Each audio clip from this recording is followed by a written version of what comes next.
So good morning, everybody. It's Sunday morning here. I was going to say here in London, which is what I say every week, except I'm in Barcelona this week.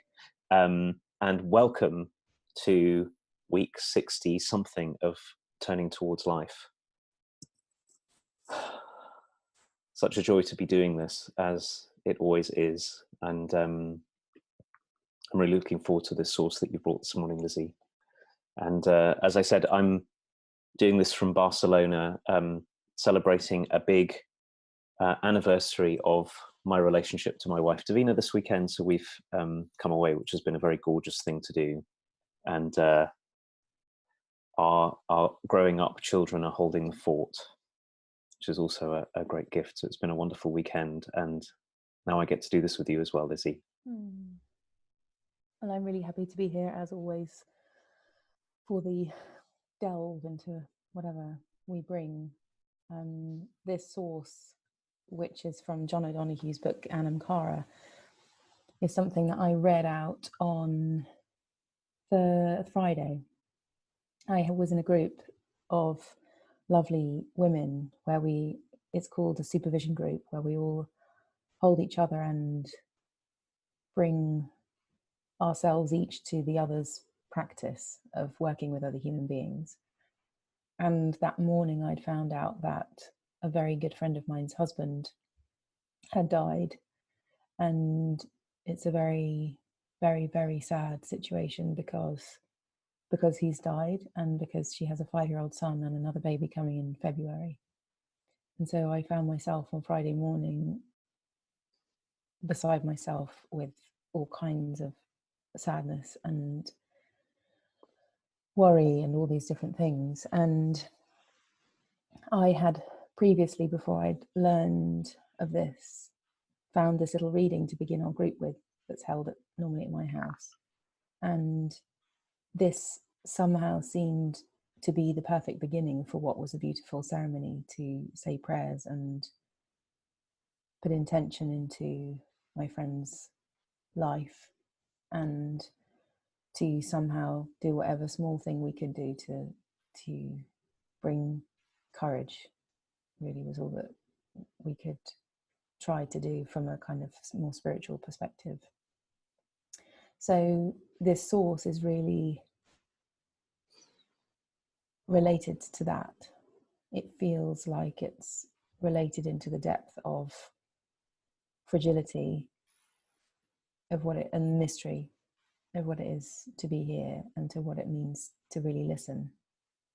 And when silence is here and it feels like we're alone, that maybe we might be able to interpret that differently somehow, and find connection, and find that in the listening there is also something to be received as well, and that it's not just a blank nothingness.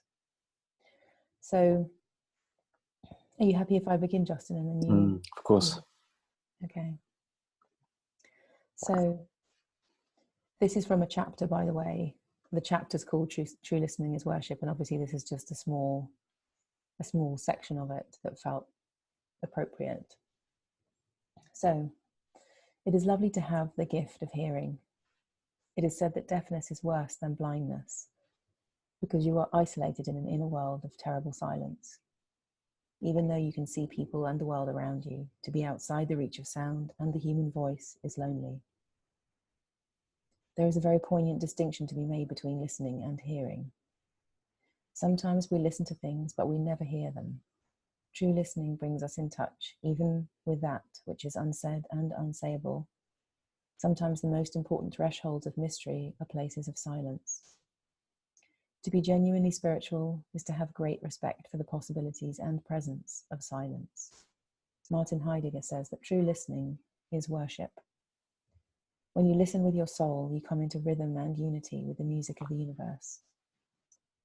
Through friendship and love, you learn to attune yourself to the silence, to the thresholds of mystery, where your life enters the life of your beloved, and their life enters yours.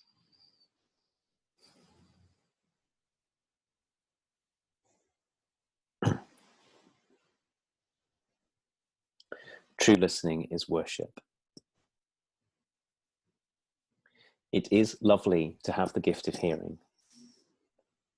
It is said that deafness is worse than blindness because you are isolated in an inner world of terrible silence. Even though you can see people and the world around you, to be outside of the reach of sound and the human voice is very lonely. There is a very important distinction to be made between listening and hearing. Sometimes we listen to things, but we never hear them. True listening brings us in touch even with that which is unsaid and unsayable. Sometimes the most important thresholds of mystery are places of silence. To be genuinely spiritual is to have great respect for the possibilities and presence of silence. Martin Heidegger says that true listening is worship. When you listen with your soul, you come into rhythm and unity with the music of the universe. Through friendship and love, you learn to attune yourself to the silence, to the thresholds of mystery where your life enters the life of your beloved and their life enters yours.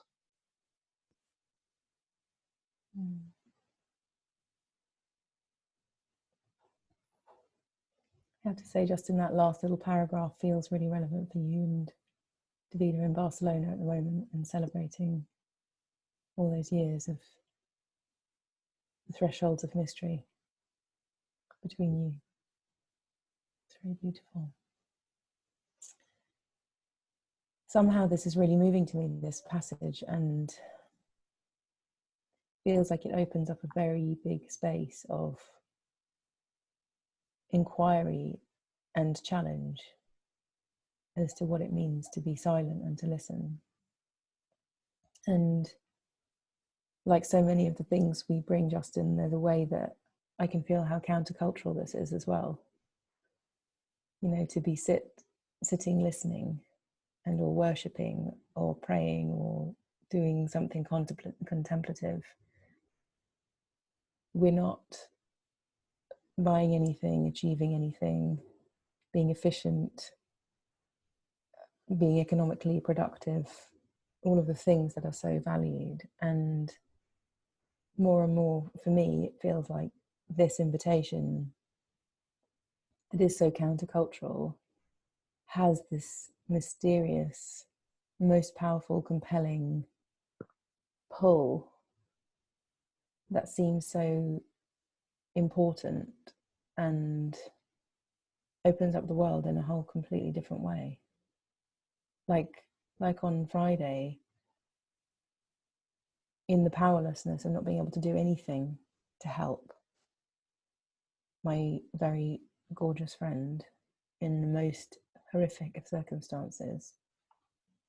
In this listening, in this finding a way of making contact with silence and our own presence, there was something to be done. There was some way of participating that's not taking something away from somebody because you can't and you wouldn't even be able to anyway. But at least there's something powerful to participate in, that who knows what the intelligence is that resides there, and who knows how we communicate anyway, really, really, really. And it feels like a big invitation into that realm of intentionality and supporting and finding a way to be in the powerlessness that feels powerful somehow. There's so many wonderful paradoxes in this. I didn't know about your friend until we started this morning, and already it's bringing up in me all kinds of things. So two things which seem really closely related to one another. So one is, three things maybe: the silence from which we come and the silence into which we return. There's something which we really know, despite what anybody might say about them, we really know nothing about. And so from where we stand in the midst of our lives, which can be so full of movement and noise and connection and words, and there can only be silence. That's all we can tell about it, is it's not this, or we can't tell anything about it. It's invisible to us. And I wonder if one of the things that we do is that we often talk about our culture, and I think that so much of our conversation is countercultural in lots of ways. Whether the amount of noise in our culture, in a way, is a pushing away of death. We don't want to be quiet for long enough, because if we were really quiet, we'd start to feel how mysterious everything is and how little we know and how little control we have over anything. But we can keep ourselves away from that by filling every space with some kind of sound. And I particularly find that in London, just how difficult it is to find quiet places. In fact, there's a wonderful blog I stumbled across recently which listed some quiet places you can go where there's actually no libraries and cathedrals, and there's no noise. So that was the first thing. And then the second part of it that was occurring to me whilst you were speaking is how we get to be with one another, particularly when we're in the midst of the deep grief or pain or confusion of being alive or mystery, and how easy it is to want to also fill that with words. And how much we miss, is what I was hearing from what you were saying, how much we miss when we do that can make the speaker feel better often. At least I'm doing something. I'm not allowing myself to be vulnerable in the midst of it. And I was reflecting on a couple of Jewish practices around death and mourning, and one is in the act of preparing the body of somebody for burial, which is often done by members of a community, is done in silence. You only speak when it's absolutely necessary to coordinate this or that. But also in the presence of someone who's mourning, the tradition is to wait until that person speaks and to give them otherwise to give them silence, to not make this move that so many of us make, which is I'll make myself feel better by saying something trite, like you'll be okay, or we say all kinds of crazy things in that situation. And then here's the third part, which has been really occurring to me this weekend. So Davina and I have been together, this seems astonishing to me, for 30 years, because our relationship started when we were in our teens. So I wake up next to her nearly every day, and very often I look at her and I think, I know you, and yet I really don't know you.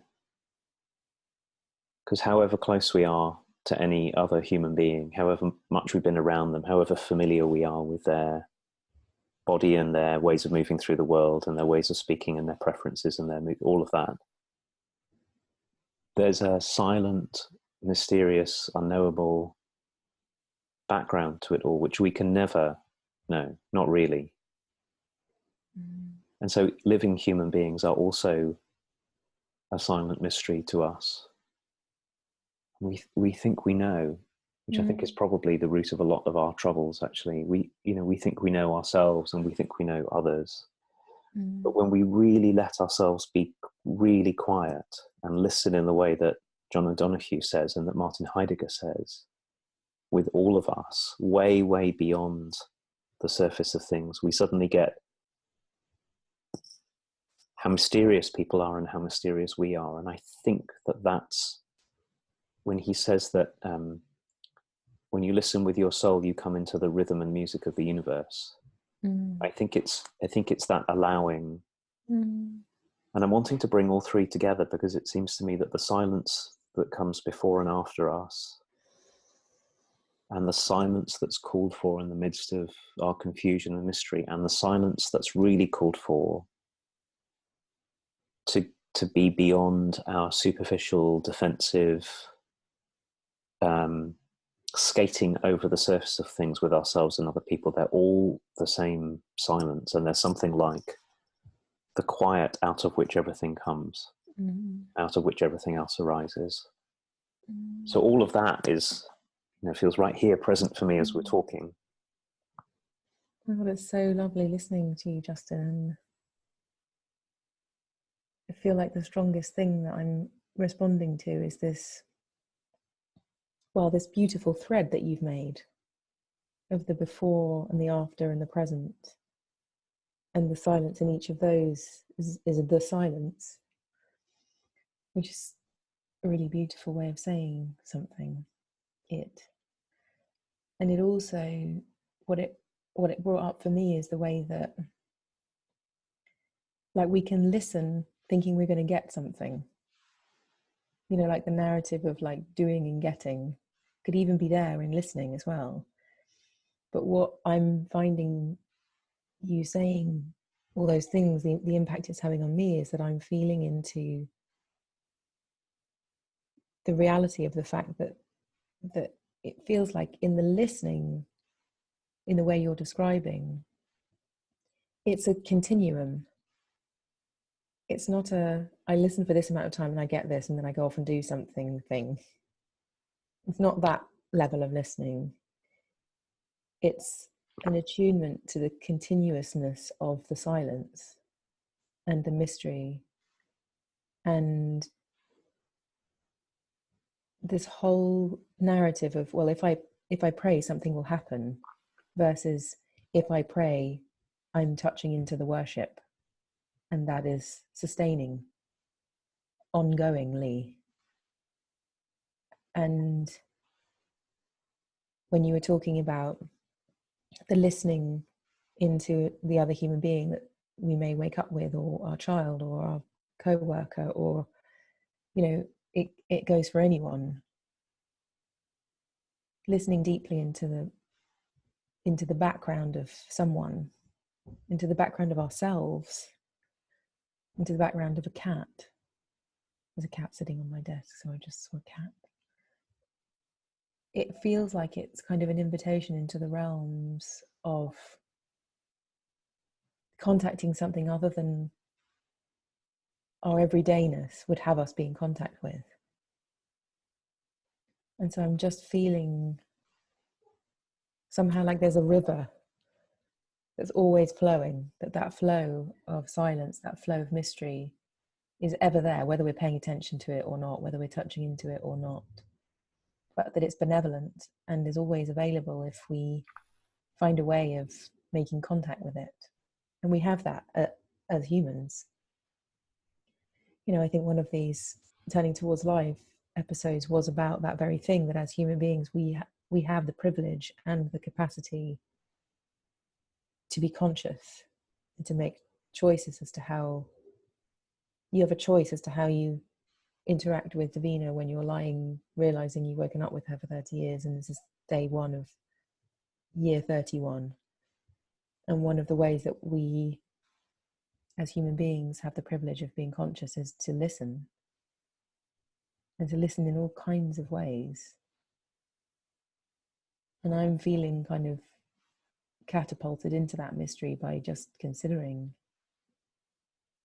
what it really means to listen from a stiller part in me than every day getting on with life, and to allow that still part to tune in and see what kind of mystery might be there whenever I choose to make contact with it.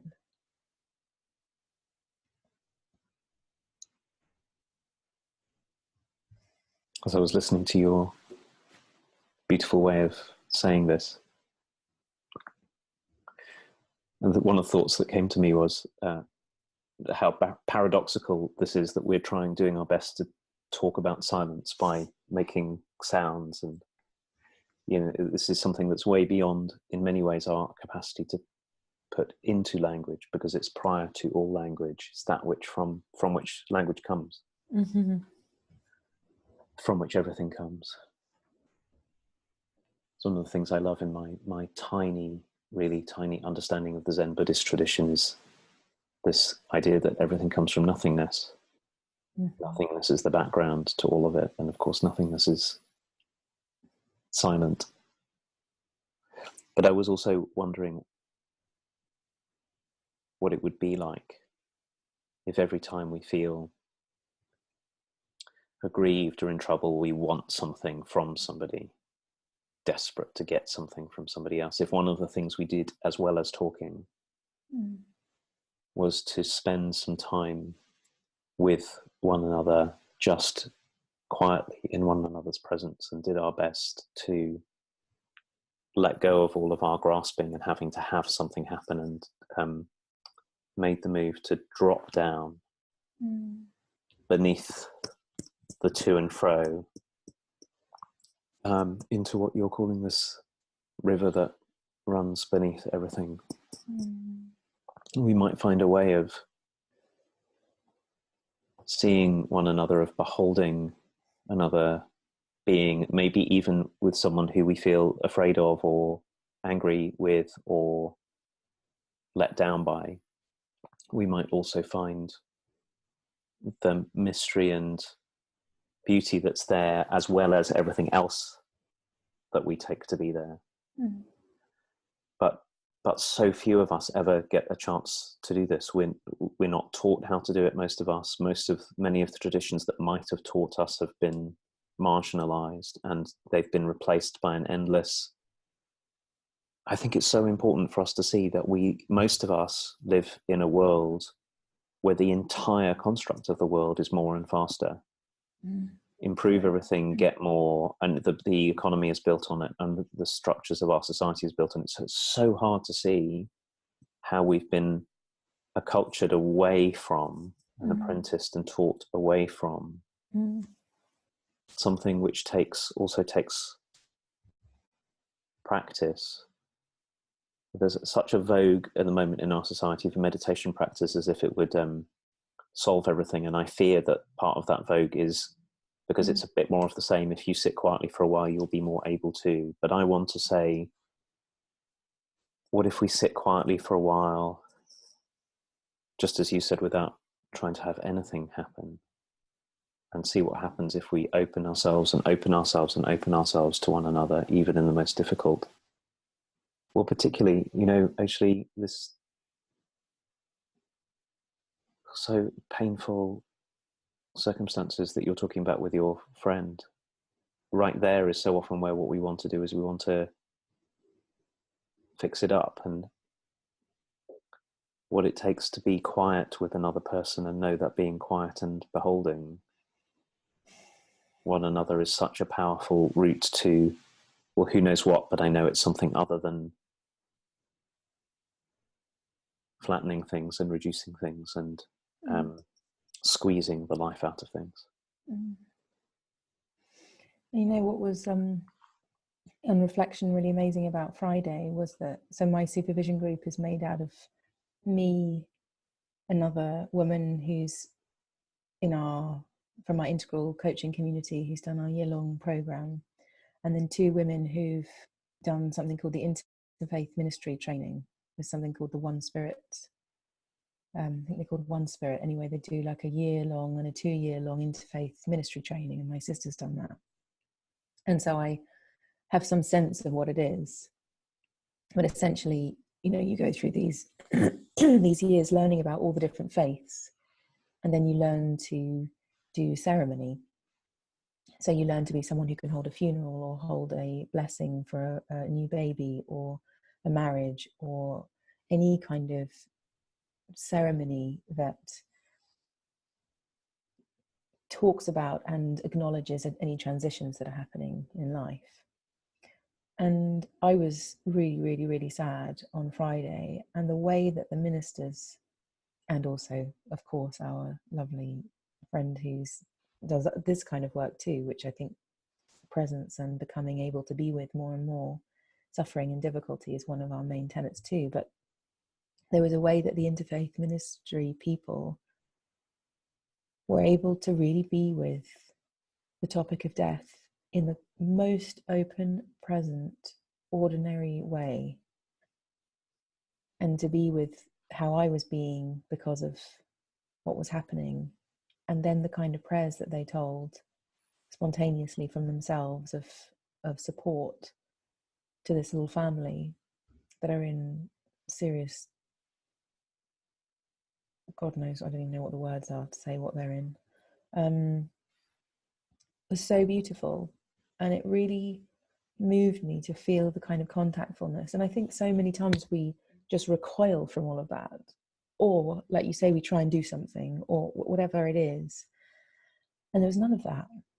It was just breathing and allowing the news to land and finding compassion and finding language that allowed us to stay with it and to not move away and to not try and do, but to be with the feeling, to be with what was happening.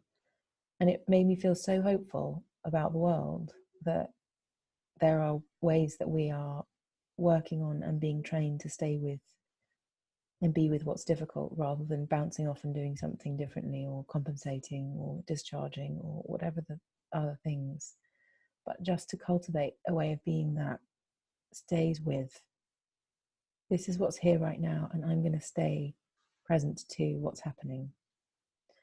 And it was really, really beautiful and important and human and humane. It felt really humane, like really intimate with the experience that was happening, rather than trying to make it different in some way. So it was a really lovely timing, actually. And if they hadn't been there, it would have been really different. I would have been held. My friend and her family wouldn't have had, a really good stint of prayer surrounding them on some level. And it was very, very beautiful, and I feel very grateful. And the quality as well, Justin, that I appreciated and that I see in our community all the time is a very beautiful capacity to extend compassion to people that we've never even met before. And I think it's another cultural norm to care for the people that are in your life, and everybody else doesn't really matter. And I felt such deep compassion, and these people have never met my friend or her family or anything, and they were so kind and open and compassionate, and also moved by them and tuned into them and everything. And I feel like that also makes me hopeful that each of us has the capacity to extend beyond our own people that we consciously know, and that we can be generous and compassionate outwards beyond our familiar surroundings as well. I think the last thing that you've said is really the work of human beings, which is it's also something that Martin Heidegger talks about quite a lot. So I appreciate that John O'Donoghue brought him in here, which is to extend our circles of care. It turns out that there's more and more that we can care about. And how about that part of it arises when we stop grasping and allow ourselves to be quiet and open and attuned to what's here, and not turn away from it. Yeah. And right in the heart of what you said was, and I know this is what we bring to all of our students who come on our program, as well as an invitation. Our programs is, what is it to be somebody who won't turn away, whatever comes? Yeah. And it turns out that silence has an awful lot to do with that. Our willingness to be with the silent background to everything. Yeah. I really appreciate this conversation, Justin, and I'm just looking at our time and realizing that it's probably time to finish. I just want to say I'm so grateful for this community, and reading the comments every week and feeling the field of who we are and what we're making together, and is just really beautiful. And I'm very, very grateful for it, and very grateful for everybody, for your generosity, for your compassion, for your participation, for your openness. it's very, very beautiful and meaningful to us that you are joining in with these weekly things with Justin and I. And as usual, there's a little announcement, which is that me and Holes are gathering tomorrow. My sister Holly, we're gathering tomorrow in Hammersmith if anybody would like to join us. I think there are still some tickets left for our group, which is beginning tomorrow at 7 o'clock in Hammersmith for 2 hours. So if anybody lives in London and like to join us, please feel free. There are details on Turning Towards Life, and you can also look on Recenter, recenter.co.uk. They have an event section, and you can see the dates and everything for our little series, which goes until July. So we'd love to. We're going to be gathering and talking about all kinds of different things, and just being together and creating community in person rather than online. So we'd love you to join. And other than that, Justin, is there any little announcements you want to make?